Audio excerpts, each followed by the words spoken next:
کوفہ کے ایک عظیم بزرگ حضرت سیدنا ابو محمد سفیان بن عیینہ رحمۃ اللہ تعالی علیہ سے ایک شخص نے اپنی زوجہ کے متعلق عرض کی کہ میری بیوی ہر وقت میری بے عزتی کے در پہ رہتی ہے۔ آپ رحمۃ اللہ تعالی علیہ سر جھکا کر کے کچھ سوچنے لگے، پھر آپ نے ارشاد فرمایا کہ کیا تو نے اس سے نکاح اس لیے کیا تھا کہ تیری عزت میں اضافہ ہو؟ اس نے ہاں میں جواب دیا۔ تو آپ رحمۃ اللہ تعالی علیہ نے ارشاد فرمایا، نکاح کے ذریعے جو شخص حصول عزت چاہتا ہے اسے ذلت میں مبتلا کر دیا جاتا ہے، جو شخص حصول مال کا خواہش مند ہو اسے فقر میں مبتلا کر دیا جاتا ہے، اور جو شخص دین کا ارادہ رکھتا ہو اللہ تعالیٰ اس کے لیے دین کے ساتھ ساتھ عزت اور مال بھی جمع فرما دیتا ہے۔ پھر آپ نے اپنی آپ بیتی بیان فرمائی اور آپ فرمانے لگے کہ ہم 4 بھائی تھے، ایک کا نام محمد، ایک کا نام عمران، ایک ابراہیم اور میں خود۔ پھر آپ فرماتے ہیں کہ جب محمد نے شادی کا ارادہ کیا تو حسب و نسب میں رغبت کے سبب اس نے ایسی عورت سے شادی کی جو خاندان میں اس سے بڑھ کر تھی، تو اللہ تعالیٰ نے اس کو ذلت میں مبتلا کر دیا۔ عمران نے مال کی رغبت میں ایسی عورت کا انتخاب کیا جو اس سے زیادہ مالدار تھی، اللہ تعالیٰ نے اسے فقر اور تنگ دستی میں مبتلا کر دیا۔ میں ان دونوں کے معاملے میں حیران و پریشان ہو کر کے رہ گیا۔ میرے پاس معمر بن راشد رحمۃ اللہ تعالی علیہ تشریف لائے تو میں نے انہیں اپنے بھائیوں کا قصہ بیان کیا اور ان سے اس کے بارے میں مشورہ لیا، تو انہوں نے مجھے حضرت سیدنا یحییٰ بن جعدہ رضی اللہ رحمۃ اللہ تعالی علیہ اور ام المومنین سیدہ عائشہ صدیقہ رضی اللہ تعالی عنہا سے مروی احادیث بیان فرمائی۔ سیدنا یحییٰ بن جعدہ رحمۃ اللہ تعالی علیہ کی روایت ہے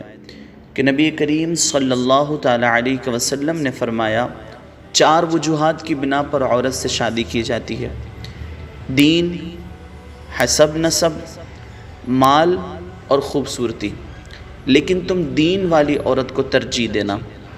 حضرت سیدنا عائشہ صدیقہ رضی اللہ تعالی عنہا سے مروی ہے، حضور صلی اللہ علیہ وسلم فرماتے ہیں کہ برکت کے اعتبار سے سب سے عظیم عورت وہ ہے جس سے نکاح میں بوجھ کم ہو۔ حضرت سیدنا سفیان بن عیینہ فرماتے ہیں کہ میں نے حضور صلی اللہ علیہ وسلم کی حدیث پر عمل کرنے کی غرض سے اپنے لیے دین اور بوجھ کی کمی کو اختیار کیا، تو اللہ تعالیٰ نے دین کے ساتھ ساتھ میرے لیے عزت اور مال بھی جمع فرما دیا۔ سبحان اللہ۔ اب آپ غور کیجئے، نکاح جو کہ انسانی زندگی کے معاملات میں ایک اہم ترین معاملہ ہے، پیارے آقا صلی اللہ تعالیٰ علیہ وسلم کی سنت مبارکہ بھی ہے، اس لیے حدیث پاک میں دین والی عورت کو ترجیح دینے کا حکم ارشاد ہوا۔ لہذا شادی اور اس کے بعد کے معاملات میں شادمانیوں اور کامیابیوں کے حصول کے لیے قرآن و حدیث پر عمل کرنا اور دین کے معاملے کو فوقیت دینا ہی مفید ہے۔ جیسا کہ سیدنا سفیان بن عیینہ نے دونوں حدیثوں کو پیش نظر رکھتے ہوئے آپ نے جو ہے وہ اس پر عمل کیا، تو دین کے ساتھ ساتھ عزت اور مال بھی اللہ تعالیٰ نے عطا فرما دیا۔ آج کل ہمارا معاشرہ اچھے خاصے طبقے کے حضرات جو ہے ایسے ہیں جو دین سے تعلق رکھنے والے لڑکوں اور لڑکیوں کو پسند نہیں کرتے ہیں۔ ہم سب مل کر ایک ایسا معاشرہ بنائے کاش، اور اس میں ہم کامیاب ہو جائیں جس میں والدین اپنے لڑکوں کی شادی، اپنی بیٹیوں کی شادی علم دین سے آراستہ اور دین کے معاملے میں آگے بڑھنے والے لڑکے اور لڑکیوں کا انتخاب کریں، جو نیک ہو، پرہیزگار ہو۔ وہ لڑکیاں جو پردے کے معاملے میں انتہائی محتاط ہو، ایسی لڑکیوں کو نکاح کے قابل سمجھا جائے۔ اس طرح لڑکی کے والدین بھی ایسا لڑکا تلاش کرے جو سنتوں کا پیکر ہو، باعمل ہو، عاشق رسول صلی اللہ علیہ وسلم ہو۔ جب میاں بیوی اس قدر نیک اور پارسا ہوں گے اور دین کا علم رکھنے والے ہوں گے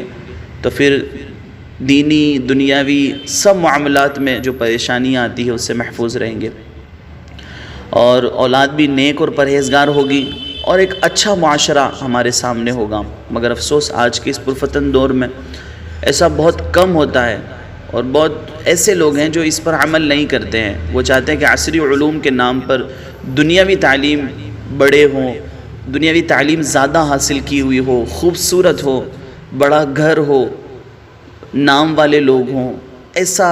ایسے لوگوں کا انتخاب کیا جاتا ہے، اور اگر کوئی دینی تعلیم حاصل بھی کرتا ہے تو وہ اسے یوں سمجھا جاتا ہے کہ یہ